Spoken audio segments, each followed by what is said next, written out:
हमारा ब्रह्मांड इतने सारे रहस्यों से भरपूर है कि हम अपनी सोच और कल्पना को भी वहाँ तक नहीं पहुँचा सकते। न जाने कितने सालों पहले बना और कब तक रहेगा, इसकी कोई कल्पना नहीं की जा सकती। मगर जब से जीव जंतु और मानवों का जीवन संभव हुआ है, तब से इंसान ब्रह्मांड के बारे में थोड़ा बहुत जानकारी हासिल कर चुका है। ब्रह्मांड गतिमान है और रहेगा। हर चीज़ गतिशील और अस्थिर है, लेकिन इसमें से कुछ चीज़ें ऐसी हैं जो ब्रह्मांड को संजो कर रखती हैं, तो कुछ ऐसी हैं जो हर चीज़ को नष्ट कर देती हैं। इनमें से एक है ब्लैक होल, और आज हम इसी के बारे में कुछ तथ्य और रहस्य को बताना चाहते हैं। अगर आपको भी स्पेस के बारे में जानना अच्छा लगता है तो आप मेरे इस चैनल इन्फॉर्मेशन विद आर के को ज़रूर सब्सक्राइब कीजिए। चलिए वीडियो शुरू करते हैं। न्यूक्लियर फ्यूजन से निकली हुई प्रचंड ऊष्मा के कारण ही तारा गुरुत्वाकर्षण संतुलन में रहता है। इसलिए जब तारे में मौजूद हाइड्रोजन खत्म हो जाती है तो वह तारा धीरे धीरे ठंडा होने लग जाता है। फिर अपने ही ईंधन को समाप्त कर चुके सौर द्रव्यमान से 1.4 गुना द्रव्यमान वाले तारे, जो अपने ही गुरुत्वाकर्षण के विरुद्ध खुद को नहीं संभाल पाते, तो ऐसी स्थिति में इन तारों के अंदर एक विस्फोट एक्सप्लोजन होता है, जिसको हम सुपरनोवा कहते हैं। इस विस्फोट के बाद यदि उस तारे का कोई घनत्व वाला अवशेष बचता है तो वह बहुत भयंकर घनत्व युक्त न्यूट्रॉन तारा बन जाता है। और ऐसे तारों में अपार गुरुत्वीय खिंचाव होने के कारण तारा कंप्रेस होने लगता है, और वह कंप्रेस होते होते अंत तक एक निश्चित क्रिटिकल लिमिट तक कंप्रेस हो जाता है।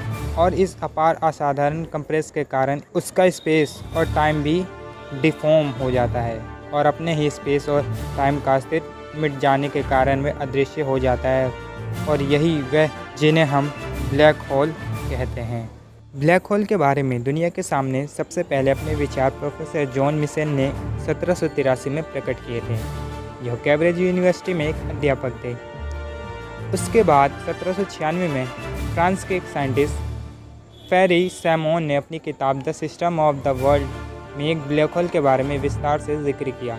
ये तो मिशेल ने अपना विचार दुनिया के सामने 1783 में रख दिया, मगर वैज्ञानिक प्रत्यक्षीकरण के साथ दुनिया के सामने सिग्नस X1 इस ब्लैक होल की प्रत्यक्ष पुष्टि 1972 में की गई। एक ऐसा पिंड है जिसका गुरुत्वाकर्षण इतना तेज होता है कि उसके पार रोशनी भी नहीं जा पाती है, और अंतरिक्ष में उसके आसपास या उसके गुरुत्वीय घेरे में आने वाली हर चीज़ को ब्लैक होल निगल जाता है। सिर्फ यही नहीं, ब्लैक होल के जितने नज़दीक जाते हैं उतना समय का प्रभाव भी कम होने लगता है, और इसके अंदर समय का कोई अस्तित्व ही नहीं होता। यानी ब्लैक होल के ज़रिए हम टाइम ट्रेवल भी कर सकते हैं, क्योंकि ब्लैक होल हमें अपनी तरफ इतनी तेज़ी में खींचता है कि जो हमारी असल दुनिया में जो समय चल रहा है उससे हम कई लाखों गुना तेज होते हैं। किसी भी ब्लैक होल का संपूर्ण द्रव्यमान एक छोटे से बिंदु में केंद्रित रहता है, जिसको हम सेंट्रल सिंगुलैरिटी पॉइंट कहते हैं। इस बिंदु के आसपास की गोलाकार सीमा या क्षितिज को इवेंट होराइजन कहा जाता है। इस इवेंट होराइजन के बाहर प्रकाश या कोई भी वस्तु नहीं जा सकती, ना ही वहाँ समय का कोई अस्तित्व है। आइंस्टीन के स्पेशल थ्योरी ऑफ रिलेटिविटी के अनुसार इस ब्लैक होल की क्षितिज से कुछ दूरी एक निश्चित सीमा पर खड़े प्रत्येक की घड़ी बहुत स्लो हो जाएगी, और वहाँ का टाइम बहुत स्लो चलेगा। याद रहे कि समय निरपेक्ष है, और समय का बहाव ब्रह्मांड की विभिन्न जगहों पर अलग अलग गति में है। यानी कि धरती पर जो टाइम चल रहा है, ब्रह्मांड में कहीं दूर टाइम इससे फास्ट या स्लो टाइम चल रहा होगा। इसको टाइम डिल्यूजन कहते हैं। मानो या ना मानो, ये एक भौतिकी रोचक हकीकत है। ब्लैक होल की क्षितिज के अंदर आने वाली किसी भी चीज़ के अणु बिखर जाएंगे, और वह धीरे धीरे अदृश्य हो जाएगी, और ब्लैक होल के घनत्व में किसी अज्ञात अननोन जगह पर चली जाएगी। साउथ यूनियन लेबोरेटरी के साइंटिस्ट ने अभी तक खोजा गया सबसे बड़ा ब्लैक होल का पता लगाया है। इस ब्लैक होल ने अपनी मेज़बान गैलेक्सी ADC का 1277 का 14% द्रव्यमान अपने अंदर ले रखा है। अब हम ब्लैक होल के प्रकार के बारे में जानेंगे।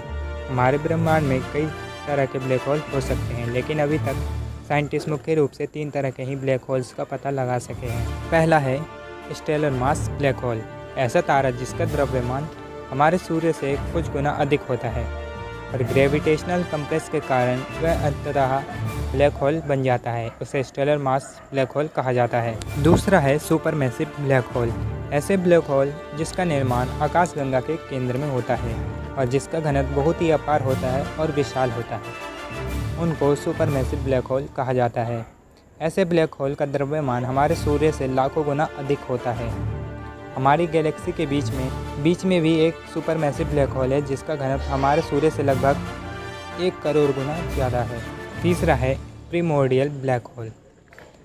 कुछ ऐसे भी ब्लैक होल होते हैं जिनका द्रव्यमान हमारे सूर्य से कम और जिनका निर्माण गुरुत्वीय कंप्रेस के कारण नहीं बल्कि अपने केंद्रता पदार्थ और ताप के संपीड़ित होने के कारण हुआ है, उसे हम प्रिमोर्डियल ब्लैक होल कहते हैं।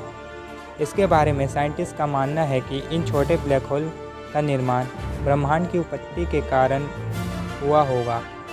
भौतिक वैज्ञानिक स्टीफन हॉकिंग के अनुसार हम ऐसे ब्लैक होल का अध्ययन करते हुए बहुत कुछ जान सकते हैं। ऐसे में बीच में अंधेरा होता है लेकिन आसपास की चीज़ें उस अंधेरे की तरफ खिंच रही दिखाई देती हैं, जिससे कि वहाँ पर ब्लैक होल होने की स्थिति का पता चलता है। अब हम जानते हैं कि साइंटिस्ट ब्लैक होल के बारे में कैसे पता लगाते हैं। जॉन मिशेल के अनुसार ब्लैक होल अदृश्य होने के बावजूद भी अपने आसपास निकटम स्थित आकाशीय पिंडों पर अपना गुरुत्वीय प्रभाव डालते हैं। कभी कभी ब्रह्मांड में 2 तारे या 2 ग्रह एक दूसरे की परिक्रमा करते नजर आ जाते हैं और उनके बीच एक बहुत बड़ा काला धब्बा दिखाई देता है। इस तरह वहाँ पर ब्लैक होल होने की स्थिति का पता चल जाता है। कभी कभी ब्लैक होल गैलेक्सी के सभी तारों, पिंडों और ग्रहों को अपनी तरफ खींच कर निकलता हुआ नजर आता है। तो क्या पृथ्वी भी ब्लैक होल के अंदर समा सकती है? अभी तक ऐसा कोई भी ब्लैक होल नहीं है जिसकी ग्रेविटी इतनी तेज़ हो जो पृथ्वी को अपने अंदर निगल सके।